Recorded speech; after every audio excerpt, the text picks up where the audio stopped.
Yeah, I broke something, so we got everything going. We're up and running here on the Sooner or Later Sports Show. We've got a special guest. We're going to dive into all kinds of crazy stuff. I'm your host, Jay.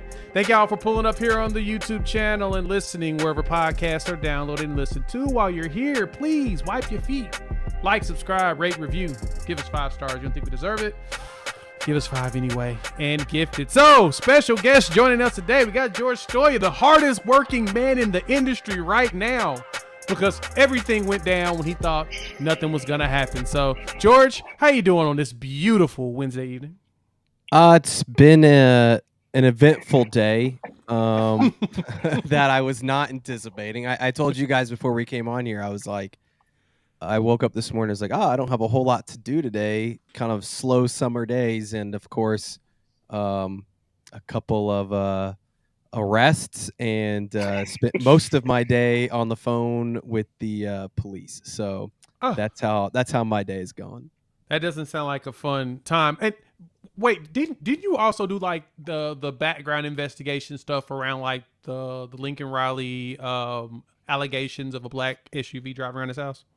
Yes, I did do that. I forgot about that. That was like a year ago. I think that all came out, and I called Norman PD for that to find a police report, and they didn't have one or something. I can't remember what exactly happened there. So it's funny because the Norman PD and the OUPD, they know who I am, and it's because I'm often one of the first ones to usually get a hold of them if an OU football player is arrested. So oh wow. So they know you're an OU arrest guy.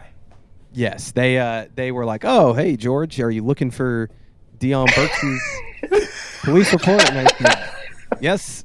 They're like, we have your email on file. And I said, thanks. So all right. Yeah. We lose Jay? We may Jay's tonight. I don't know if Jay is using.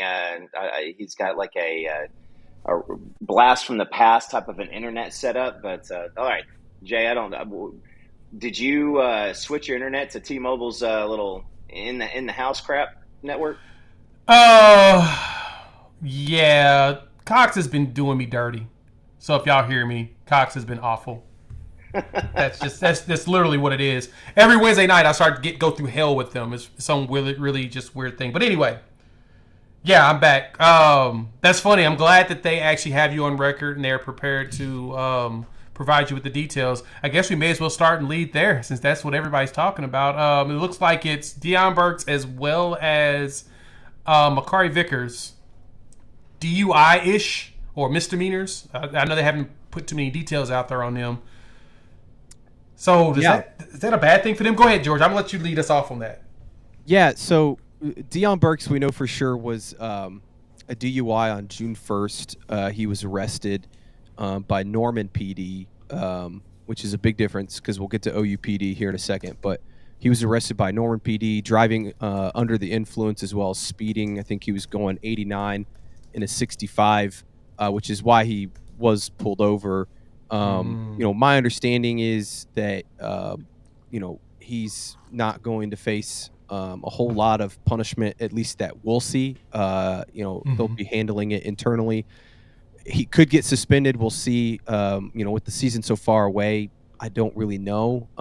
If he was suspended for the first game, it wouldn't surprise me necessarily, but I don't think that's going to be the case. I know that he was with the team this last week or so since his arrest, so I don't think there's any issue there. Obviously, just not a good situation. As for Makari Vickers, I know there's a lot of speculation going around about why he was arrested. I'm just not going to get into it just yet because I haven't gotten a police report, and that's been the tricky thing with him is that he was arrested by OUPD early this morning, I think around 2:50 a.m. On OU's campus. And so we don't know exactly.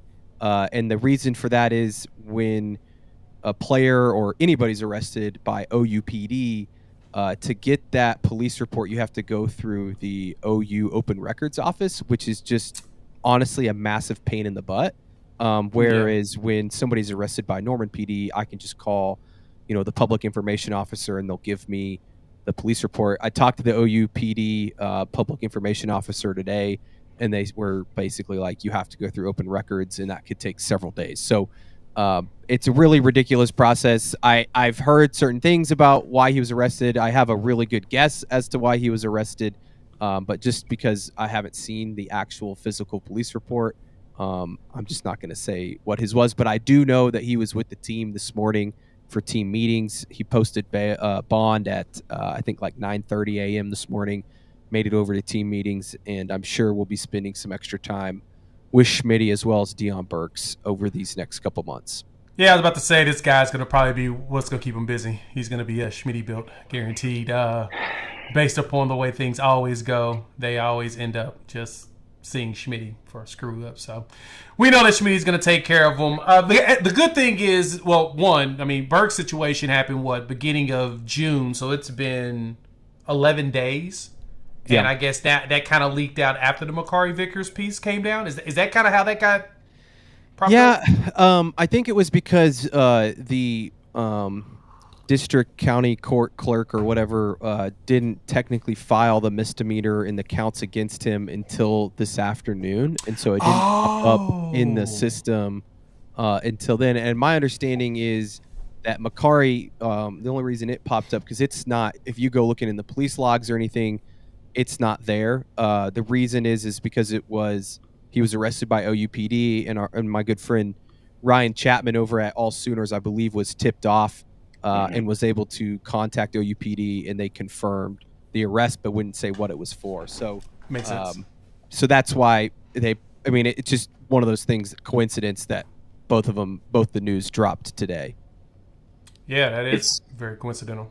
I find this ridiculous because I myself never drank alcohol while I was in college, and so I just don't know. I mean, you shouldn't lie. I was definitely it's a different world we live in, right? But yeah, it's been a while since we've seen any of this with Brent's crew. Either it's been kept very, very well, or nobody's really had anything. I mean, we had a bunch of weddings last year, and so this is a little bit of a turn, but it just brings up this question, George. Do you think that we are now SEC ready, and we can also put together an all SEC suspension league, like an all suspension team? It's funny because my coworker Eddie Radosevich, the infamous Eddie Radosevich, today was saying that he's now going to place a bet on Oklahoma to win the national championship because of this news. But no, I mean, look, I think they, you never want guys having DUIs. DUIs are a very serious thing. I think that Brent's done a really good job with the program in terms of arrests. I haven't looked into it exactly, but I know I would think that the arrests are way down from where they were maybe under the previous regime. These are the first real 2 arrests that Oklahoma's had under Brent Venables. Jalil Farouk was arrested last year, if you guys remember, but that was for unpaid parking tickets. So I don't really count that because that's just craziness. But, there hasn't been a lot of discipline issues. And, I think that Brent's done a good job with that culture. And so it is interesting to see how he's going to handle this because, like I said, I don't really know if they're going to get suspended. Obviously, they weren't kicked off the team. I didn't anticipate they'd be kicked off the team.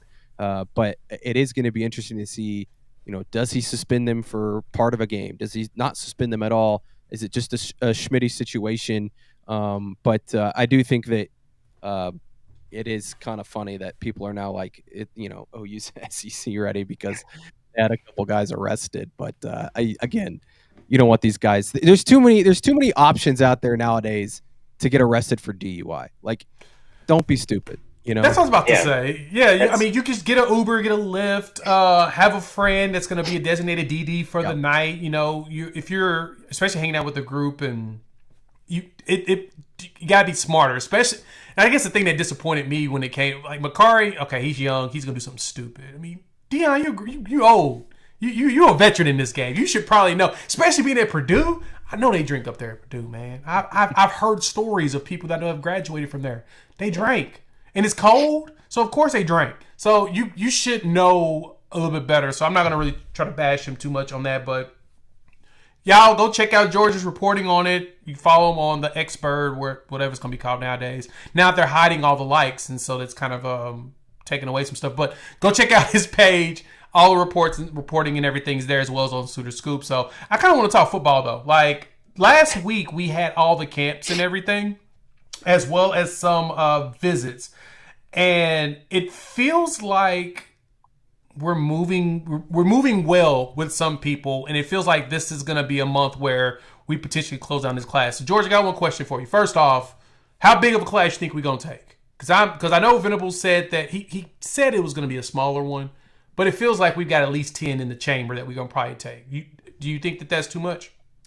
It's really interesting because when you look at the numbers, OU could take a bigger class if they wanted to, but I also know that they like to be pretty active in the portal in terms of maybe getting some experienced guys. So do you leave some of those gaps open? You also don't know how many guys you're going to lose to the portal after every single year. And I think that they really like a lot of these guys in this 2025 class, especially I think on the offensive line. Like that's where it gets interesting, because I think there's certain positions that you could say, okay, they're going to only take, 2 guys there, or they're only going to take, 3 guys or 4 guys.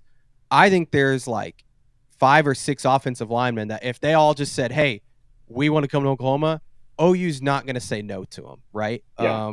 Fasusis of the world.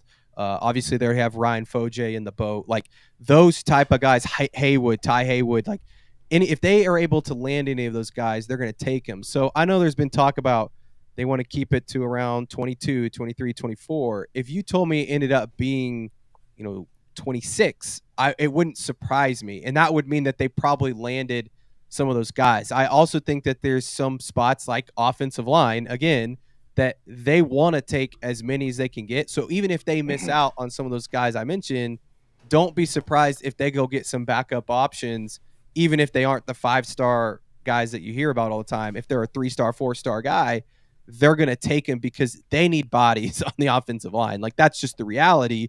And the other reality is that they've missed on the offensive line recently. And so they need to land some of those high profile guys and just get more of them in the class. So I think you're going to see probably end up being a bigger class. Cause I also know Brent wants to take as many guys as he can. And he still believes, as much as they've used the transfer portal, like he still believes recruiting is the lifeblood of your program. And I think that's the right approach. I mean, you look at the best teams in college football, we'll see what happens with Ole Miss and Missouri and those type of programs this year. But the teams that are the most successful are still relying on great recruiting classes. So I anticipate Oklahoma, as much as they keep saying it's going to be a smaller class, that wouldn't surprise me, of course. Like if they end up only signing 23 guys or whatever it is, that would certainly not shock me. But I'm starting to lean towards it's going to be a little bit bigger than maybe what they said. And that doesn't mean it's going to be as big as the previous classes. I can't remember how many they signed this last year. I think it was, 27? 28? I thought it was 28, something like that. I don't know if it'll be that big, but it wouldn't shock me if they get to 25, 26. No, that makes sense because real quick, I pass to you, Coop. Because it makes sense, especially on the offensive line, because it did seem like Beatonbow had a lot more interest in the offensive lineman in the 25 class than he did in 24 going through the whole cycle last year. That was the one thing I had noticed, especially like at the tackle position. It didn't seem like we were really going heavily after the big name players. We had particular players we wanted, and in this one, it looks like we're going after like every single big name and 5-star dude. And I think part of that is, like you mentioned that, I think part of that is this class is just better. This 2025 offensive line class is really good. And the other part that benefits Oklahoma is a lot of these guys are in their backyard. Whereas some of the guys that they were going after last year, there was only a select few of them, right? So it's a smaller class in terms of talent. And secondarily, there wasn't a lot of guys that were like, in Dallas. I mean, there's several guys in DFW area that they can go after that they have a better chance at. Makes sense. Okay. So when you talked about the offensive line, and you've got names like Afalava out there, Foje, who I think ends up as a 5-star. I mean, you've got the Haywood, Fasusi, Rogers, Babalola.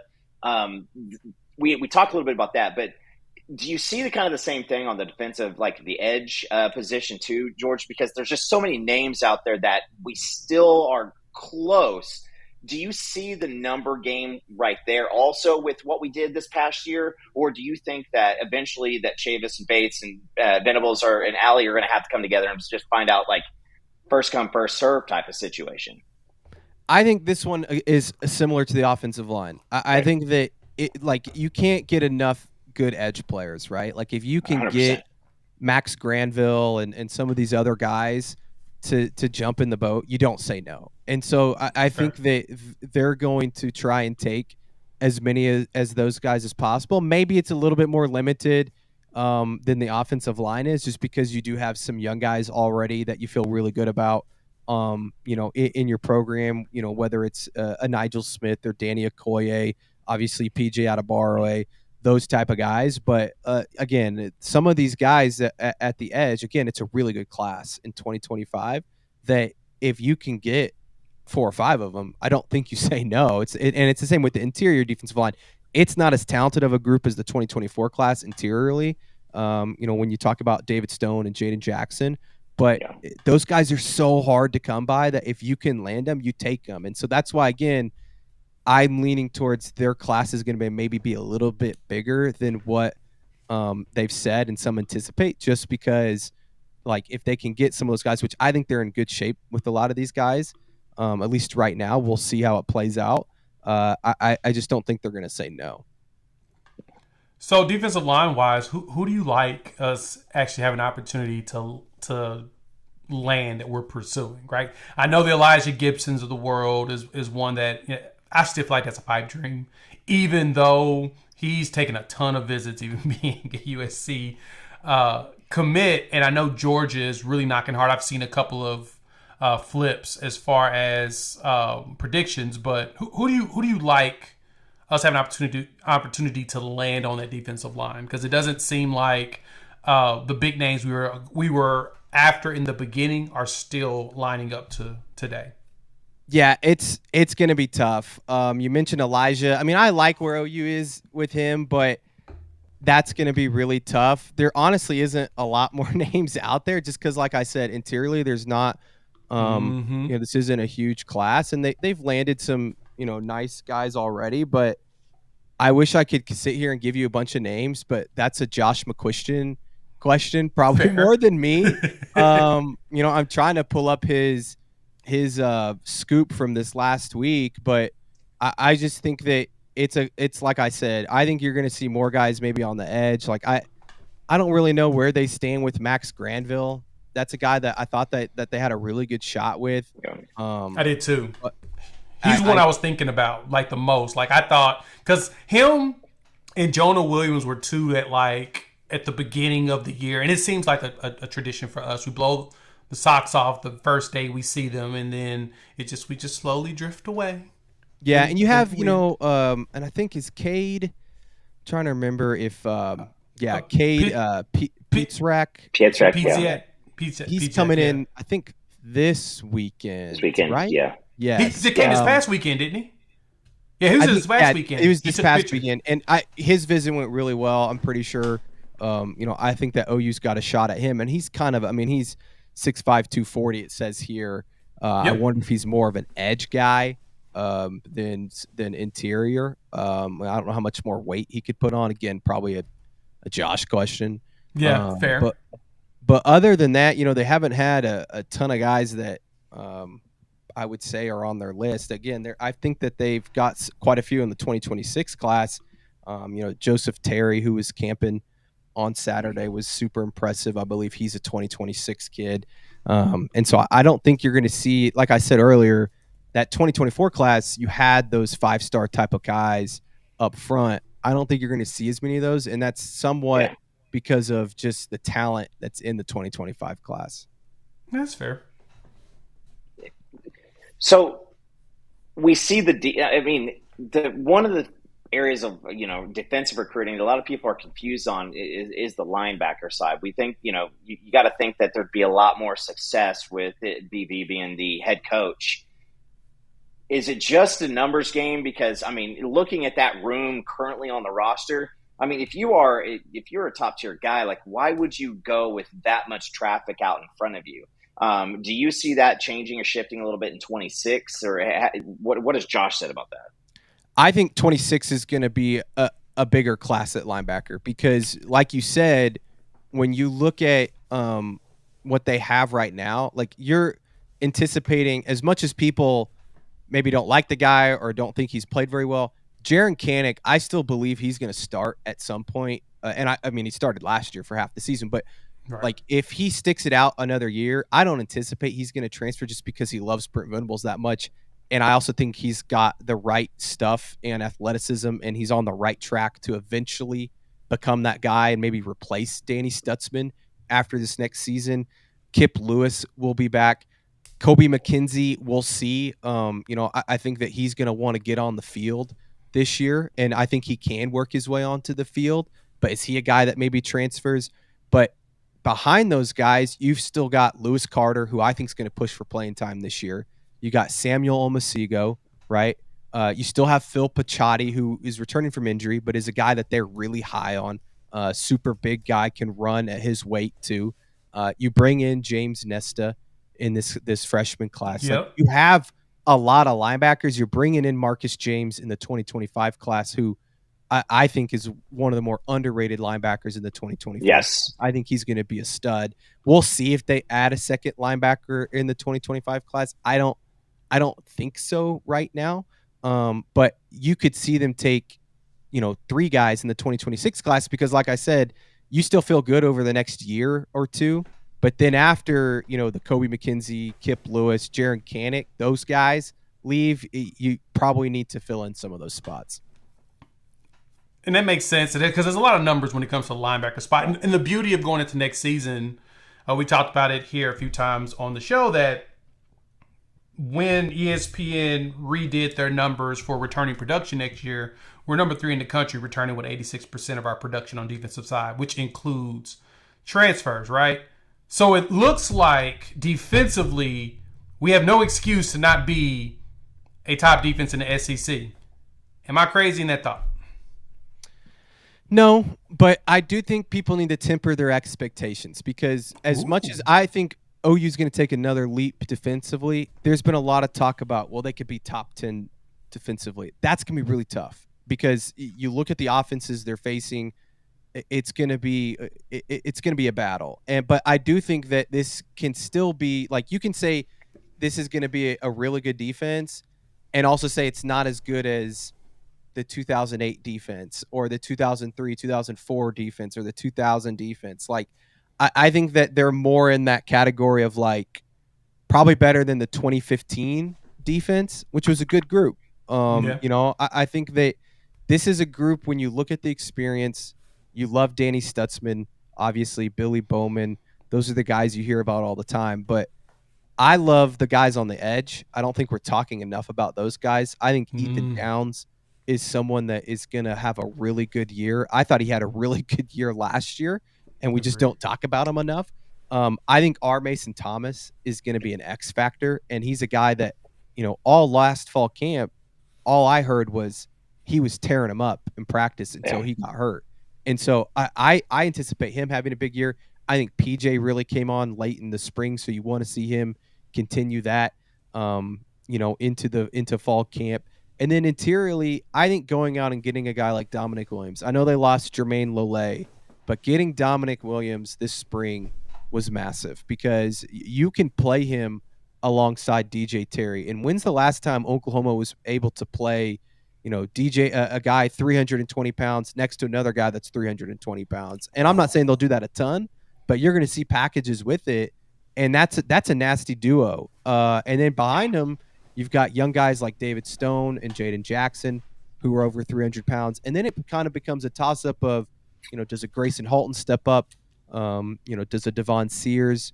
Those type of guys, do you see them, get into that rotation? And I'm missing somebody there. But Caden Woolard. Caden Woolard's on the edge at transfer. On the edge. I think he's a solid player. And then the secondary, I haven't even mentioned the secondary. I think it's the deepest secondary OU's had in a long time.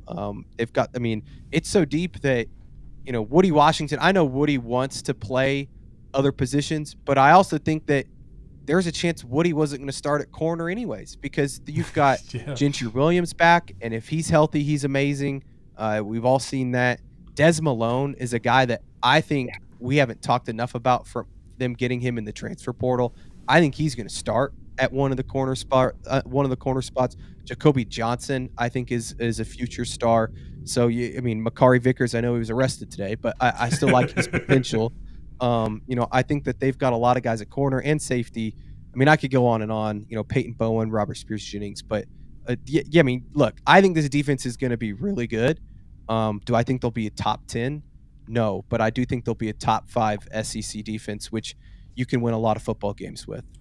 And funny you say that, because if it ends up top 5 in the SEC, good chance it finishes top 10 in the country, just because of the history around the SEC and defenses. Yep. But the only problem you run into is you're competing against the Big Ten, in which about 3/4 of that conference is terrible, and they always just prop up and make everybody's defenses look a lot better than what they really are. But and it depends too, like what statistic you're going off of, because a lot of people want to say, oh well, total defense, OU was only 50 something in the country last year, and it's like, well, that's a really terrible stat, because that just means you gave up some yards, and like that's hard to judge based on how games go and big plays and things like that. Like if you watched OU's defense last year, I'm not saying they were great, but they were much improved from where they've been, and they got stops when they needed to.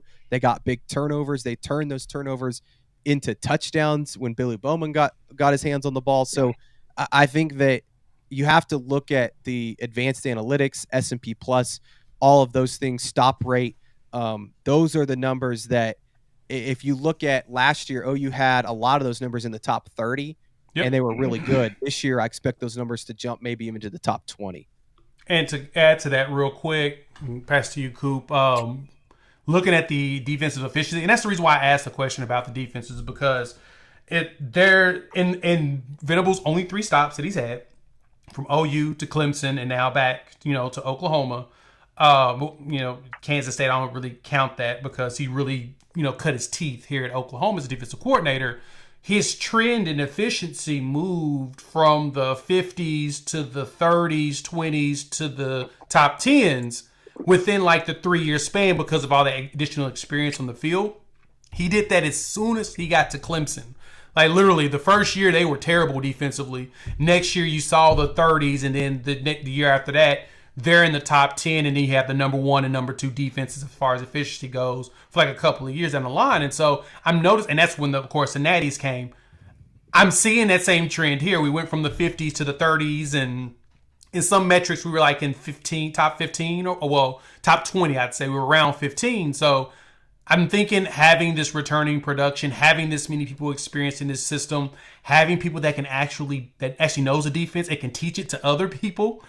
It seems like, and I agree with tempering expectations, but it does feel like we have the opportunity, even though we are going to get some very potent offenses coming up with Kellen DeBoer's offense at Alabama, Josh Heupel's at Tennessee, even Drinks over there at Missouri, and then, of course, Lane Kiffin.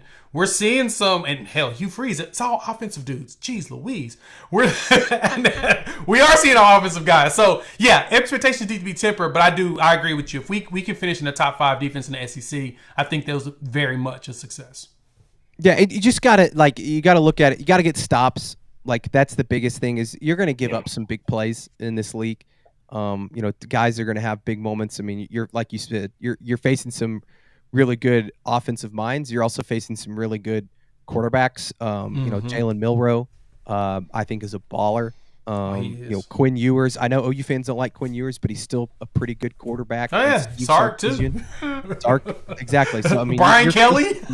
Exactly. So you just got to get stops, and especially stops in big moments. Fourth quarter, when I was down in Destin talking to Brent for SEC spring meetings a couple weeks ago, he talked about, they have to be able to get stops in the fourth quarter, because he went and watched a lot of the games, and he said a lot of them came down to the last couple possessions, and he said the teams that won got stops. And so I think that that's going to be an emphasis, this summer, in terms of their conditioning, and making sure that when it does come to that fourth quarter, they're not tired. And I think that, again, it comes back to, they talked a lot last year about that competitive depth, and they didn't have that in year one, and you saw it improve in year two. I think you're going to see it take another step in year three. Like I said, there's so many guys that you're not going to, the reality is there's going to be guys that get hurt during the season. Last year's Justin Harrington, Gentry Williams got hurt late in the year. Danny Stutzman, obviously. Like, you feel better about those guys behind them than maybe you did a year ago. And that's not to say, Kobe McKenzie, Kip Lewis, those guys, Kenai Walker weren't great, but all those guys that came in and stepped in those spots all have a little bit more experience and are more ready for those moments. And so that's why it's not about just the guys that everybody talks about. It's about the guys that you feel good that could come in late in the season when they're playing on the road at Missouri, right? So that's why you feel a little bit better about it than you did a year ago. When attrition kicks in. No, that's a very good point. And that's why I like the returning production being so high for us. It's not only the starters, but you've got a lot of guys that got up at least 2, maybe 3 games underneath their belt, plus all of those practices that, because I know when Venables first got here, you had him and his coaches are the only ones that knew the defense. So everybody had to learn it. So we looked like everybody was trying to figure out how the defense works. Next year, you got about 50% of the defense knows the defense, and the other 50% are new, and they're all coming in trying to figure it out at the same time. So last season, people were teaching each other. Now we got to the point where 90% of the defense knows the defense, and we're teaching the new 10% that's coming in and getting them up to speed. So no, that's a solid point there. George, we have the joke, every time somebody says competitive depth, you take a drink, right? So this is now 18 months old. We're into this. And it just blows my mind, because I was thinking about the other day, and I was talking to a Sooner fan, lives in a different state. And he was like, I just find it funny that you guys do that, because it really is just a massive suspect about just the program in general, that we had no depth at all. So with Brent really wanting to focus in on the fourth quarter and having to win that fourth quarter, do you see him mixing in and out? I mean, we were seeing 30 and 35 people on defense playing in any game. So do you think that that's what we're going to see going forward, is more guys coming in, mixing a different, I got to think that early in the year, that's where you just get out there, because we want to see that happen. Yeah, I think that's not going to change. It's going to be a lot like last year, where you're seeing a lot of rotation, especially up front. And you see that, for most teams up front. But I think you're going to see, like last year, they started the year with about a 6 to 7 man rotation on the defensive line. By the end of the year, that was down to about 4 to 5. I don't think that's going to be the case this year. I think they're going to try and stick to around a 6-man rotation. And I'm talking just interior. Like, I'm not talking edge guys. Like, I think edge too, they're going to be rotating like 5 guys, which last year it was a lot of Ethan Downs and Rondell Bothroyd. Marcus Stripling got some time here and there, but there wasn't a huge rotation there. I think you're going to see a bit more of that. I think at linebacker, that's a spot that I think you're going to see Danny a lot, like last year. I mean, Danny didn't come out a ton, but I think that Lewis Carter is going to get a lot of run. I think Kip Lewis is going to get a lot of run, depending on who they play. You're going to see Deshaun McCullough in some different packages. I didn't even talk about Cheetah earlier. I'm really intrigued what they're going to do there, because I love Kendall Dolby, but I also love Samuel Almasigo. And I think that that's a kid that is going to find himself on the field more next year, because not only can he be physical and come up and stop the run, he's also a guy that can run and be someone that can cover. And so I think he's going to see the field. So you're going to see them rotate, do some different packages. I think you're going to see them run more of a 3-3-5 at times, where you've got Danny Stutzman, Kip Lewis, and Deshaun McCullough all on the field at the same time, running a different package. Like, that's going to be where it's going to get really interesting.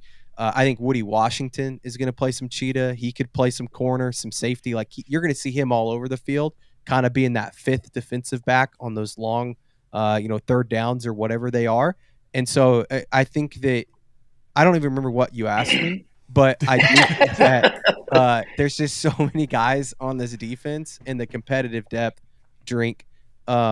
is rotations the best it's been under Brent Venables. And that's a credit to the way they've recruited, not only at the high school ranks, but also in the transfer portal. So George, you spent time with Brent down there in Destin. I bet that was a good time going around, and because I know you said you spent a lot of time with him actually, so you didn't. Yeah. You get to really deviate and see any of the other coaches or whatnot. The Jackson Arnold piece is one thing I'm really curious about, and this is something I'm gonna start asking all y'all. I'm gonna talk to Colin probably when I come up there tomorrow. I'm gonna ask him as well. This is something I got to get a better understanding from all you guys when it comes to the Jackson Arnold piece. It appears that. Let me say it this way. Zach Alley is supposedly a straight up clone of Brent Venables. All you all reported that, right? It's like similar intensity. He goes 110, 150 constantly out there when he's coaching, intensity, running plays and everything. And the beauty of it, it appears that we're probably never going to get an interview with him until like SEC play, right? It feels like they're hiding him in the back on purpose. So nobody, right? Hopefully they know. So nobody thinks about him, and then all of a sudden, when we play Tennessee, you know, the defense really comes out, and then he comes to the podium and actually has conversation. Well, if he is similar to a la Brent Venables, I'm sensing here, and this is where I want to get from you as far as, do you think that this is going to be what helps Jackson Arnold?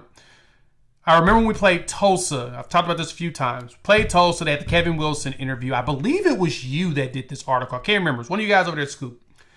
And the conversation was how in practices, Brent Venables and Kevin Wilson would go at each other nonstop. They would just go at it to the point of Sam Bradford couldn't even move the ball because Venables was abusing them with that defense. Do you see Alley doing something similar to that with Latrell to groom Jackson Arnold to the point of, this is the best defense you're going to see in the SEC, so you better be good. Get yourself and get your licks now so that when you play everybody else, you're better? Because I feel like that might be where we're going since, you know, the reviews are up and down when it comes to Jackson. I think that's what you saw in the spring. I don't think they held back on Jackson, you know, and not to say that they did last year, but he wasn't getting reps against the first team defense. And, you know, I think that's why, again, like, I think Michael Hawkins is going to be really good, but I think everybody needs to take what they heard in the spring with a grain of salt, because he's not going up against the first team defense in practice every single day. Right. And we saw what it looked like when he did in the spring game. OU wasn't able to move the ball very well. And Jackson Arnold was great. Right. And Jackson Arnold, I think really turned it on in the last half of spring practice. I think the offense in general really did. And some of that's the offensive line just, you know, wasn't there and may still not be there just yet. But I think that the biggest thing with Jackson is people need to be patient, because I think he's got all the tools in the world. He can throw it. He's accurate. He's athletic. I think that he's a smart kid. It's going to come down to decision making, and the way you get better at decision making is playing football. And so I think that you just have to wait and see how he reacts, and it might take all year for that to happen, for it to finally click. Like, that's just something that a young quarterback has to go through. But I think, to answer your question, they're not going to hold back again in fall camp, because the easiest he's going to see all year is going to be in fall camp, because they're going to be playing teams, you know, during the season. Not that they're better defensively than Oklahoma, but they're going to be throwing a lot of stuff at him that he's never seen. Whereas he's seen Oklahoma's defense.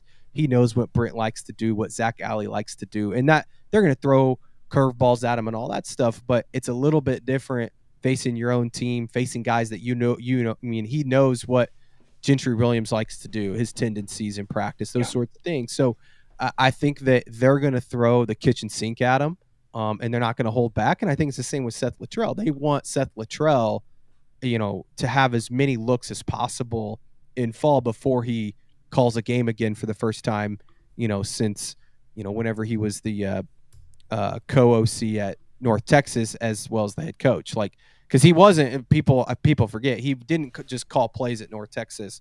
I think he only called plays 1 year as the head coach. So I think the first year, wasn't it? Or one of the middle years when he brought in a new offensive coordinator or something like that. But yeah, I know what you're talking about. So I think that both those guys, it's going to be one of those things. They're not going to take it easy on him. Brent's not that type of guy. And I'm assuming Zach Alley is not either. So I think they're going to do that as much as possible because, like I said, they know that he's going to go through growing pains. And if they can get some of those growing pains out early in fall camp, then obviously it'll help him come season. And that's what George, it seemed like. Go ahead, Coop. Coming from the NFL, like I was talking about you today with one of our USA Today sports guys, and he's a big Denver guy, and I brought up your name, and he's like, I think I recognize a younger kid, right? And I was like, well, I mean, you're 75, so yeah, he is younger. We were talking about just Oklahoma's setup is when you look at the NFL, where that model of winning is a younger quarterback with solid playmakers and a solid defense. So, I mean, is Oklahoma really like positive reviews on the offensive line away from expectations that are just kind of lunatic? Because, I mean, I'm thinking the offensive line kind of keeps us at bay. If the offensive line's outlook was super positive or even just really good, I think, fans would be thinking national championship at this point. So can you, what are your thoughts about that? Because, I mean, Jackson he looks like mini Brett Favre. Like he just is going to go out there and he's just going to throw the ball and he's going to keep it cruising. But does the great defense and great skill position actually make it so much easier on Jackson this year? I think the defense certainly helps him out a lot because I think they are going to get stops. And so Jackson's going to have a lot of opportunities to go score. I think the playmakers also help him a lot. I mean, again, Deion Burks, I think is going to be a great player. I think Nick Anderson, I've heard that he's back full go this summer and has looked phenomenal in summer workouts so far. Jaden Gibson, I think, is going to take a big step next year. Yeah. I think the tight end room is going to be really good. At least they're going to be more involved than they were last year, and partly because Seth Luttrell's running the offense and also because they just have more guys than just Austin Stogner, who is the slowest tight end I've ever seen. So I think all those things work, but the part that's hard for any of this to go, as you guys know, is the offensive line. And I think the thing I'll say about the offensive line is, and I've been very critical of the offensive line. I've been very critical of Bill Beatenbow. I think I said after the Alamo Bowl game that this was a huge year for him in terms of if they can't figure it out, like what does his future look like at Oklahoma? And I still kind of believe that because this is like, he is really betting on, like he needs this year to just work at, around average. They just need to be solid this year because I do think he's going to land a really good freshman class and it's eventually going to come around and they're going to be better on the offensive line. But this group, and I'm kind of going all over the place here, but they are going to be, I think, middle of the pack in the SEC. And like you said, if they were in that top tier in the SEC, we would be talking about college football playoff, which I still think they can make the college football playoff just because their schedule's so hard and they win 9 games. I think they could sneak in. But, like, that's the difference. Like, you can't just be okay to be a national title contender on the offensive line. We saw the teams last year. Texas had a good offensive line. At least they turned it on late in the season, right? Michigan was dominant up front. Yeah, Washington. Alabama had a good offensive line. Not a great, but a good offensive line. Washington was really, really good. I mean, I think they won the Joe Moore. Yeah. So I think that this group is going to be better. I think there's some people out there that's like, this offensive line is terrible. I don't think they're going to be terrible, but they're definitely not going to be that Oklahoma standard that you're used to. And I also still think, though, that it is going to eventually come together, and they're going to do some things. Seth Luttrell and Bill Beatenbow are very close. They know each other very well. They're going to have some different things in terms of running schemes, running more outside zone, things like that are going to maybe cover up some of the issues they have up front. I think they're going to do a lot of stuff with the guards because I think they feel really good about their center and Branson Hickman and also the 2 guard spots. It's the tackle spot that you're a little bit worried about, but you can cover that up in some schematic stuff. And so I think that Seth Luttrell and Bill Beatenbow are smart coaches. They're going to figure that part out. So I guess the answer to your question is I love the defense, and I think they're going to help out the offense a lot by getting stops. I love the playmakers Oklahoma has. It's just, can that offensive line hold up? And when the guy goes down, because I really don't think, like, if you have a starting offensive line of Michael Tarquin, Jacob Sexton, Branson Hickman, Fabici Weewu, and Taylor, Heath Ozala or something, or Jake Taylor, or Jake Taylor, or you move Spencer Brown, Jacob Sexton out to. I don't think Spencer Brown's going to. Spencer Brown, I don't think had a very good spring, but at least I heard that. But we'll see. But that's not a terrible starting five. I think you can figure it out. So I think that they'll be better than. I think the expectation is so low right now for that group. They'll be better than the expectation. But then they also aren't going to be, the 2018 offensive line. Which makes sense. Yeah, the OU Twitter or expert account, dropped the typical propaganda, and I saw Gary Hatchett in there. It looks like he's running. Yeah, he looks good. He's full go, and I think he's one of those guys that's maybe stepped up as a leader. And we'll see. I don't really know who he's beating out on that offensive line. Like I said, I think they really like the interior that they've got going right now. But I do think that he's maybe, as a veteran guy, has been pretty vocal and is maybe he can be that McCade Matauer type, vocal leader. Does that just blow your mind in the fact that, like, McCade Matauer, Fat Sunshine, was a curse word at the beginning of the season last year, and we were begging for him to get healthy and come back on the field last year. Like, it just blew my mind. That was like, we'd be so much better if he was healthy. So, what about kids like EPL, Brooks, Akankumi is still in the boot and, still working on that piece. But do you see any of the incoming freshmen really, kind of hopping into that rotation? Because I feel like I'm with you on I think the starters could be a good offensive line. It's just the fact that I think that we can maybe absorb one injury, probably not two. Yeah, if you're gonna pick, if I had to pick one guy to possibly fill that Caden Green role, where they come in and maybe start as a true freshman halfway through the season, it's Eddie Pierre-Louis, and that's just because physically he's ready. Like he's ready to step in and probably play some guard for you if you needed to. Eugene Brooks is probably maybe a little bit behind Eddie Pierre-Louis. I could see him too, just because he had a really good spring. Obviously, he kind of rose there late in his recruitment. Like, he's a guy that I could see.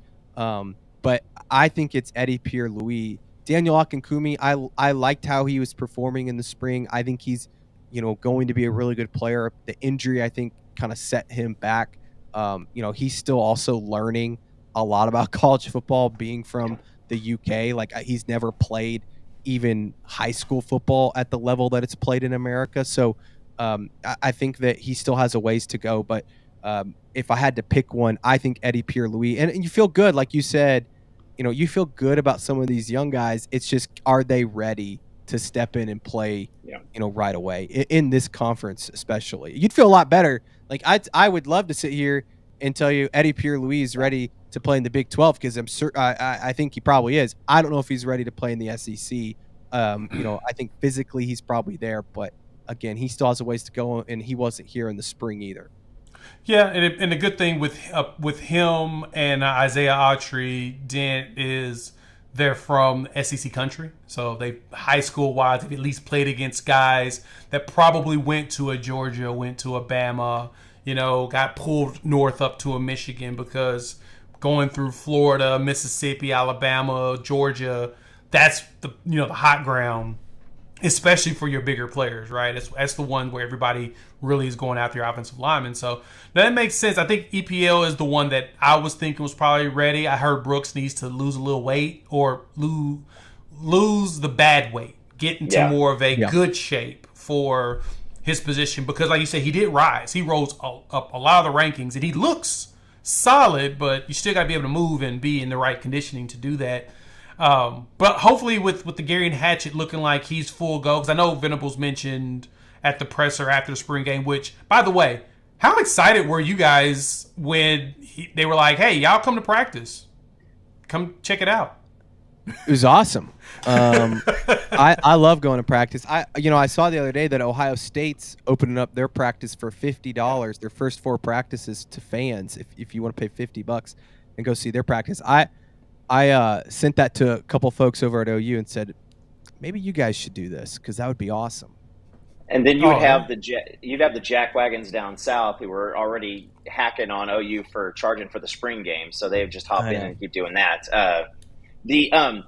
Share the story. I don't know if anybody heard. Can you share the Lane Kiffin fake phone story from?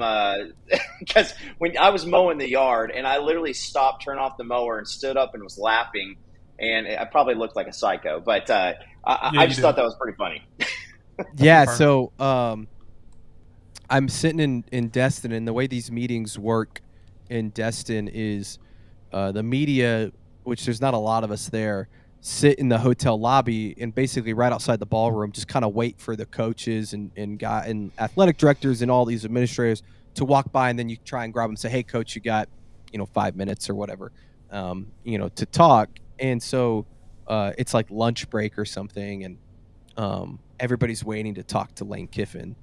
And Lane sees us kind of congregating out in the lobby, and right before he comes out, he like picks up his phone and like acts like he's answering the phone and walks right by us. And then as soon as he gets by us, I see it, and there's nothing on his phone. He was not talking to anybody. It was blank, and he just puts it back in his pocket and just keeps walking. And I'm like, that's just typical Lane Kiffin. I don't blame him. That's my go-to move. He ended up talking to us, I think later that day, but it was clear he didn't want to talk to us in that moment. It's pretty funny. That's actually pretty good, and that is my go-to move as well. Put the phone up to the air and keep walking and pretend like you don't see nothing. Yep, exactly. Just like that. Exactly what you do to get away. All right. Andrew Anthony, we got somebody in the comments ask the question: How confident do we feel that him and Troy Everett? Do we feel confident that they'll be back by Tennessee? Tennessee, yes. I thought you were going to say start of the season. I don't feel confident for start of the season, just because and we know Andrell's kind of had a setback. I think he's been much better since then. He's starting to, go through summer workouts a little bit, which is great news. I don't think he's a full participant just yet, but I do think he'll be back and he'll play this season. I think he had another procedure done in the last month, which was good, cleaned some things up. So I think he's doing well. Troy Everett, I think what Brent said in Destin, when he was first hurt, the hope was beginning of fall camp. Right. What he told me in Destin was September. So, and the home opener and the season opener is August 30th. So I don't think, and I think they'll be cautious with him, especially now that you have Branson Hickman. You don't need to rush Troy Everett back. And I think Hickman's going to be the starter anyways. But I think he'll be back. I would say, when is the Tennessee game? September what? 21st. 21st. And then probably right around then. Auburn. I think they'll hold him out for a bit and maybe right around then. And he's another guy that on the offensive line, you get him back, he's not just backup center, but he played backup guard last year too. Yeah. So he's a guy that it's just another good body to have. Yeah, I'm glad he put on some weight too, because him at guard, that was kind of why you played Caden Green, especially against Texas, because Sweat was kind of giving him the business. Because he was under 3. He was just barely 3. Oh, actually, he wasn't 3. I think he was just under 3. Then you bring Caden Green, and Caden Green abuses him, and then, of course, he decides to go back home. But, yeah, I'm hoping that we can get him. I'd say SEC is probably be the nicest. But the good thing is, like you said, still got Joshua Bates, who's learning the calls, and I think he'll be solid going forward. Heath Uzeda, I think he's got some opportunity. I think Logan Howland's probably about another year and a half to 2 years down the line. It feels like he's more of a play my senior year and my redshirt senior year type guy, because he transitioning from tight end to tackle, he's got a lot to learn. But speaking of which, I think it was PG I was talking to about that. Couldn't we just move Howland over to like an H-back or something? He has tight end experience. Because now we got to talk tight end. He's too big now. Is he too big? He's dang it. Like 300 something pounds. And I've heard he's actually been really good at tackle. Okay. To the point that it wouldn't shock me if he's like the backup left tackle this year. Ooh, okay. Especially with Sexton moving inside, or Sexton possibly playing some right tackle if Jake Taylor doesn't win that job. Like I think Hallen could maybe be your backup left tackle next year. They love his potential at tackle. So let's talk tight ends then. Bauer, Sharp. Everybody's talking about how elite he is. He's looking at Jake Roberts. Both of them were graded very high by PFF for receiving last season. Of course, Jake Roberts is a Seth Luttrell guy. Played at North Texas underneath him. Left as soon as he got fired. Went to Baylor. Came to us. Got Von Mitchell. Got Joshua Fanuel. Hampton Frey, if I'm correct. Faye is still somewhere on the roster. I haven't heard his name in a while, but if I'm correct, the former quarterback is still here. But recruiting has been just a struggle for JJF. Like, it's bad. And I feel bad for him because I feel like he's kind of collateral damage to, like, the last OC who didn't seem to want to use tight ends for the most part. Think we're going to turn that around? You think do you feel like, based on the practices that you've seen and the way that Seth Luttrell runs things, that we're going to get a lot more tight end action? Yes. Yeah. I think you're going to see them run a lot more tight end stuff. I think you're going to see some H-back stuff, which, Bauer Sharp has done at Southeastern Louisiana. I love Bauer Sharp. I'm buying all the stock in him. I know that I think I hyped him up a lot during the spring, and then, of course, he gets on the spring game, and I don't even think he got one target. But I think one hit. Just Boganowski just try to kill him. One big hit. That's about it. Yeah. But I love him. I think that his athleticism is going to stand out. I think he can run. He's very physical. Is what we've heard from practice, is that he's somebody that is not afraid of contact, which you love to hear as a tight end that's going to be doing some blocking. So, and he got a lot of reps because I think Jake Roberts is going to start for Oklahoma if he's healthy. But to get Bauer a lot of reps, I think was important because he hasn't played at this level, but he's more than capable. I think you're going to see a lot of Jake Roberts, and Jake Roberts isn't going to be a world beater. He's not going to go out there and be an All-American, but he's going to give you what you need. He's going to be able to block. He's going to be able to run routes. He's going to understand the offense very well, and he's going to be a leader. So Jake Roberts is going to play a lot. The guys that I've heard that one of these two guys I think could be an X factor. And I know everybody thinks I'm going to say Devon Mitchell. I'm not going to say Devon Mitchell. I still think Devon Mitchell has got a little bit of time before he's there. And I think he's going to be great someday. So, yeah, it makes sense. I think Caden Helms or Cade McIntyre is going to end up being a dude. And I think I'm leaning towards Caden Helms. Caden Helms, when you go out to practice and you watch these guys, he just looks like a stud athlete. He looks like that Mark Andrews type guy. He's not somebody that you're going to line up, put his hand in the dirt, and tell him to block on the goal line. But he's a guy that you can flex out wide and have him do a lot of different things and be able to go up, make physical catches, be able to run after the catch, and do some different formations and schemes with. So I think and Cade McIntyre is the same way. I think that those two guys, if one of them can stay healthy and also just kind of make that next jump, they're the ones that, as much as I love Bauer Sharp and Jake Roberts, and I think you're going to see a lot of them more than anybody else next year at tight end, I think that Caden Helms or Cade McIntyre could come in and really be a difference maker in that offense. Yeah, we like our Nebraska tight ends, so I'm hoping that one of those two decide to go ahead and make it happen because we're going to have to third one too. They just got to stay healthy. I think we all thought Caden Helms was going to be a really good football player. He just hasn't been able to stay on the field. So I think, and McIntyre, we saw early in the year last year, I think it was the Arkansas State game, late in that game, he showed some flashes, and then he, of course, broke his arm. So, I think that both those guys, if they can just stay on the field, one of them will find their way into some playing time because they want to play more guys at that position. They just were in a bind last year where they literally only had one tight end, and it was Austin Stockton. One healthy one, right? You had Josh Fanuel coming from D2 basketball, which athlete, but at the same time, not in Hampton Fay, which, the former quarterback. I figured he would have been closer to a Bauer Sharp athletically, but it doesn't appear to be that way. Since Bauer kind of walks in and looks like that dude, and everybody's been, like you said, you propped him up like crazy. A few others propped him up and have really gassed up how good he is.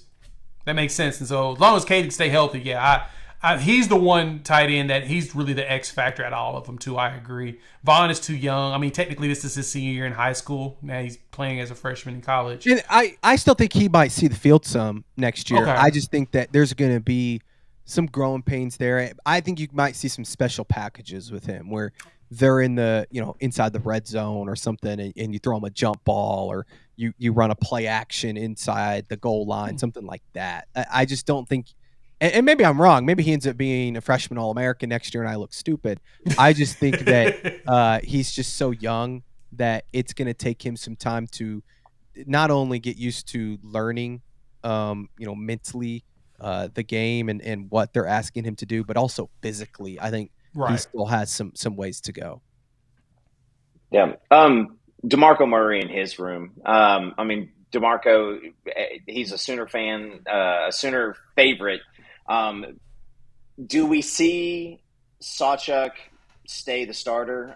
Do you think that there anybody else can really push him at this point this year? And then what do you think? Is it going to be a 3 or 4 man rotation, or do you think it's going to be a little bit shorter? I think Sawchuk's the guy. I think it's pretty clear he's the guy. I think the way he finished last season, I think it was the last 5 games of the year, he rushed for over 100 yards, looked really good. I thought he was very decisive in his running, which he wasn't early in the season. I think part of that was that hamstring was bugging him a bit, but I think he's the guy. Is he the guy at the end of the season? I don't know. I think that they've got some really good talent in there. I really like, guys like Caleb Hicks. I think that he had a really good spring. I think Sam Franklin's going to get some run in this offense. I don't think he'll be a starter, but I think he'll get to see the field a little bit. Javonte Barnes is obviously the huge question mark. What the hell is he doing? We don't know. I still he's not transferring. No, he's not transferring. But I do so think, we got that settled, right? I do think he's going to have some sort of role. We'll see how big it is.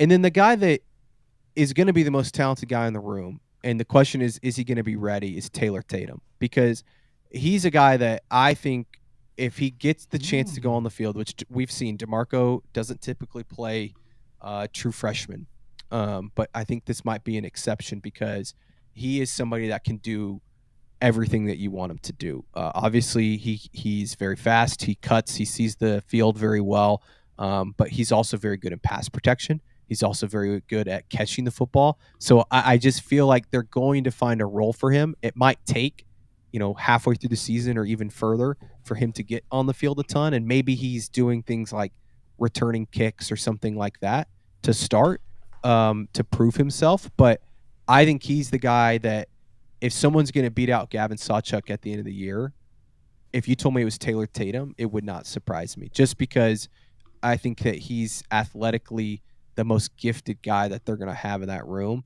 And that doesn't mean Caleb Hicks and some of those other guys couldn't also do it. It would put my eggs in Taylor Tatum's basket right now. But I also think Sawchuk, if you put a gun to my head, I think Sawchuk starts every game this year if he's healthy. And I think he has a really good year. I think he rushes for 1,000 yards. I think they're able to run the football. And I think he does a lot of things that they like. Again, like I said, I thought he was really seeing the field really well at the end of the season last year. And with his speed, he's a home run type of guy. I just think Tatum's ceiling is just obviously higher. And if he can get on the field, he'll kind of show that. No, that makes sense. That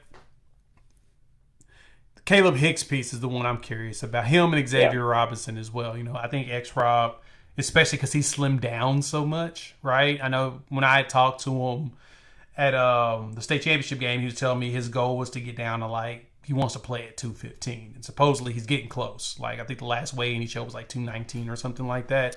I really like him. He's just kind of in that same area as Devon Mitchell where it's is he ready?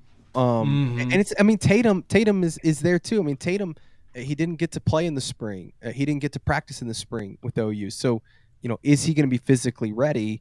I think Xavier's got a great future at Oklahoma. It's just who's he playing over? That's the hard part. Because I also love Caleb Hicks, and I think Caleb Hicks could end up playing a lot of football this year. But I do think Sawchuk, going into the season, it's Sawchuk's a job to lose, and I think he's going to start the season, and unless he doesn't perform, I think he's going to be the guy they ride with, the majority of the season. I like that. Okay, so line up wide receiver wise. We'll wrap this up with this. 4 wide receivers. You have them out there. Who's your def lineup? Oh boy, because that's the hardest room to kind of pick with so many options, and we'll disregard the arrest. We'll say that he's going to definitely play. Who's that def lineup for you? It's Burks for sure, in the slot. Nick Anderson, Jaden Gibson, and Jalil Farouk. I think those are the 4, and that's just based on. I'd love to put Andrell Anthony in there, but I just don't know. When you talk about speed guys and coming back from injuries like that, it's tough. And I hope and if Andrell comes back and he's got that same speed and ability to cut and all the things that he showed us early in the season last year, he's in that group over probably a Jalil Farouk or Jaden Gibson. But since I just don't know, I'm not going to put him in there. Farouk's also coming off an injury. I think he'll be fine. I also think everybody has this bad taste in their mouth because of the way the season ended for Jalil Farouk. Mm-hmm. He's still a really good football player. I mean, they don't beat Texas without Jalil Farouk. They don't win a lot of games without Jalil Farouk. I think he's a guy that can do a lot of different things for you. He can play in the slot. He can play outside. I would play him in the slot. We'll see if they end up playing him there some this year alongside Deion Burks. And then Nick Anderson, look, he just scores touchdowns. I think he physically looks the best he's ever looked. Yeah. I saw him at one of the camps I think it was last Thursday, and he just looks awesome. Looks physically really good. I love the buzz cut on him too. That's a good look for him. But I think that he's going to have another monster year. And it's the thing with him too is like, how many touchdowns did he score last year? 10? 10. Yeah, he finished with 10. I don't know if he'll score 10 again because teams now know to scheme for him. But that's going to open up so many other guys because they're going to go turn on the tape to last year. Tennessee is, right? And they're going to say, man, we got to put an extra guy on this guy, or we got to put our best guy on this guy. Well, then who the hell are you putting on Deion Burks? And if you're putting your next best guy on Deion Burks, or you're putting your best guy on Deion Burks, and then your next best guy on Nick Anderson, you're talking about putting your third or fourth best guy on Jaden Gibson. I'll take Jaden Gibson in that matchup every day because I think Jaden Gibson is going to have a huge year. And we saw it last year when he got opportunities, the BYU game, the Alamo Bowl, like he made big plays that I think you're going to see again this year. The other guys too. And then, after that, it's just an embarrassment of riches at that position. I think Petaway still has a lot of potential as a guy you're going to see a little bit more this year. Mm-hmm. Brennan Thompson, if he can just stay healthy, is the fastest guy on the field, right? So I love the freshman too. Ivan Carrion had a really good spring. He's massive. We'll see how much playing time he gets, but he's so tall. You've got Zion. And he's actually a larger guy too. Like I heard that he's actually has size. When I saw him at the spring game, I was like, damn, he's actually kind of big. He's a biscuit away. He's a biscuit away from a tight end. He just is. So they've got some dudes there, man. Emmett Jones, like give him a raise. The two hires. I just want to say this before we leave. Emmett Jones and Zach Alley, the two hires that Brent Venables has made, and we'll see what ends up with Zach Alley. But I'm a believer in Zach Alley. Those are two home run hires. I mean, Emmett Jones, he's going to get an offensive coordinator job at some point, and maybe even a head coaching job at some point. That dude can recruit. And he also has done a great job developing guys. Drake Stoops spent 1 year with him, but the way Drake spoke about Emmett, tells you that he was behind a lot of the success that Drake had last season. So I anticipate, and it's a big reason why Deion Burks came to Oklahoma. So I anticipate that group to have a really big year. And especially with Jackson, being somebody that's unafraid to throw the ball down the field. He's going to turn the ball over some. But he's also going to make some big-time throws down the field with guys that I think are going to be able to get behind the defense. Yeah, as long as we get the ball to Jaden Gibson deep so he can try to run people over again like he did against Iowa State. Totally there for that. And like you mentioned about Emmett, Andrell Anthony comes in like the day that he gets hired, and then he becomes our best receiver, and our receiver room becomes one of our strongest units, right? We were so concerned about the wide receiver last season until And that's what I tell people that all the time. I say everybody's worried about the offensive line, and I think rightfully so, myself included. It's the number one concern. Last year, all the talk in the offseason was the wide receiver room just isn't good enough. They're just that's going to be the thing that holds back Oklahoma. They ended up being maybe the best unit on the team. Now, I'm not saying the offensive line is going to turn around and be the best unit on the team next year, but don't be surprised if they exceed your expectations, because that's what often happens. Last year, we talked a lot about the running back room. Oh, it's the best room on the team. They've got all these guys, and it was maybe the worst. It was maybe the worst group on the team at times. Tight end, I think tight end was always good. Tight end was bad. It doesn't even count. I will say everybody knew tight end was going to be bad too. Everybody knew when they just took Austin Stockton. They were like, okay, that room is not good.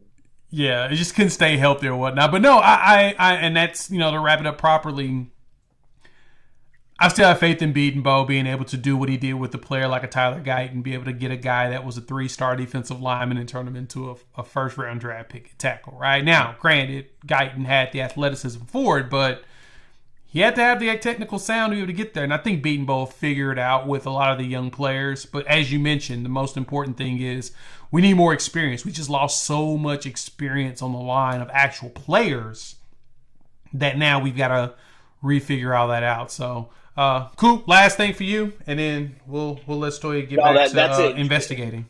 Yeah, George, I appreciate you hopping on. Pride of Tulsa, Oklahoma. T-Town, baby. Next time you sneak down here, let me know, and I'll have to go buy you a beer.